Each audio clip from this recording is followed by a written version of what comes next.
9 सितंबर को भारत का अगला उपराष्ट्रपति कौन होगा, इसके लिए चुनाव होना है और उसमें इंडिया गठबंधन की तरफ से सुप्रीम कोर्ट के पूर्व न्यायाधीश जस्टिस बी सुदर्शन रेड्डी को उम्मीदवार बनाया गया है। हमारे साथ खुद सुदर्शन रेड्डी जी मौजूद हैं। सर, एनडीटीवी को टाइम देने के लिए बहुत बहुत शुक्रिया। इस लड़ाई को कैसे देखते हैं सर आप, आपको जो उम्मीदवार बनाया गया है? सर, ये लड़ाई क्या चीज़ है सर? आप लोग बार बार बोलते हैं लड़ाई, ये क्या है? अभी फ़िलहाल तो 2 कैंडिडेट्स हैं, नहीं मालूम कल क्या हो सकता, कोई तीसरा भी आ सकता है। एक हेल्दी रेस्पेक्टेबल कंटेस्ट है ये। आप लोग शायद अभी तक नहीं देखे होंगे हिंदुस्तान के हिस्ट्री में वैसा एक बहुत ही शानदार डिसेंट कंटेस्ट होगा। इसमें कोई व्यक्तिगत कोई किसी के बारे में बोलने की ज़रूरत नहीं है और मैं तो कुछ नहीं बोलूँगा किसी के बारे में। और मैं तो उम्मीद करता हूँ जो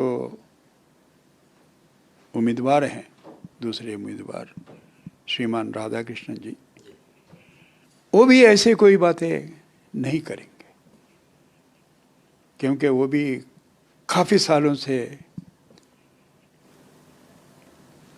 काम में लगे हुए हैं।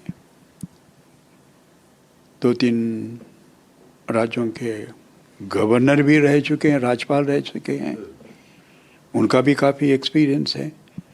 तो इसलिए एक बहुत डिसेंट संवाद होगा, लड़ाई नहीं। आप लोग बार बार बोलते हैं लड़ाई, और आप लोग ये भी बोलते हैं तमिलनाडु और तेलंगाना में लड़ाई। ये सब क्या है?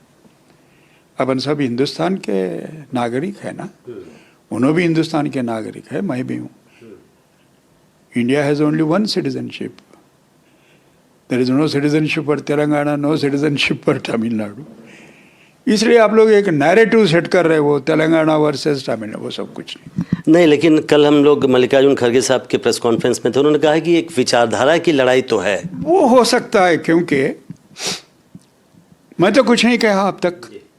खड़गे साहब तो बोले हैं क्योंकि उनका लड़ाई तो चल रहा है विचारधारा पे, लेकिन उस तरफ से भी बात हो रही है ना कि वो साहब फला हैं, फला ऑर्गेनाइजेशन से ताल्लुक़ रखते हैं, इसलिए उनको समर्थन करना, ऐसा बातें तो चल रही है ना। और मैं तो कोई पॉलिटिकल पार्टी का नहीं हूँ, कोई ऑर्गेनाइजेशन का नहीं हूँ। मेरा एक ही पार्टी है, एक ही बात है, एक ही सोच है, वो है भारत के संविधान। अगर आप पूछते हैं फिर आपका स्लोगन क्या है, अगर इलेक्शन है तो कुछ ना कुछ एक मुद्दा तो होना चाहिए। My slogan is social justice.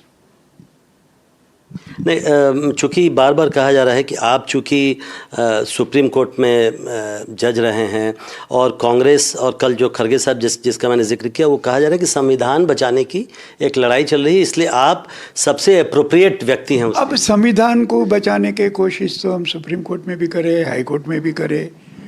High court में जब प्रधान न्यायमूर्ति थे तभी करे, जब वकालत कर रहे तो तभी करे। ये उसी परंपरा में है। ये भी उपराष्ट्रपति कोई अलग चीज़ नहीं है, वो भी संविधान से जुड़ा हुआ है, सो ऑफिस है वो। इसलिए कोई अलग चीज़ नहीं कर रहा हूँ मैं। अब तक जो करते हुए आया वही करूँगा, और उसी का जो है जर्नी है ये। एक आखिरी सवाल, it all boils down to the number. संख्या की बात है, चूँकि लोकसभा राज्यसभा के सांसदीय वोट करते हैं, वहाँ पर साफ दिख रहा है कि, तो आप क्या कहेंगे इसमें? चूँकि कोई विप नहीं होता, क्या बाकी लोगों से कहेंगे, अपील करेंगे? ये गठबंधन पॉलिटिकल पार्टीज वोट नहीं करते ना, इसमें विप तो नहीं है। पार्लियामेंट मेंबर्स को चूज करना पड़ता है, वो लोग तो देखेंगे कैंडिडेट्स को, कौन कैंडिडेट उपराष्ट्रपति बनाए तो ठीक रहेगा, ये वो सोच समझ के ही वोट डालेंगे ना।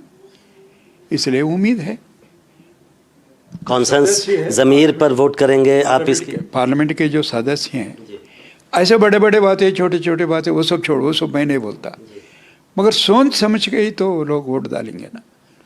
मैं समझता हूँ बराबर सोचेंगे वो लोग और निर्णय लेंगे, और वो निर्णय मेरे पक्ष में होगा ऐसा मुझे विश्वास है।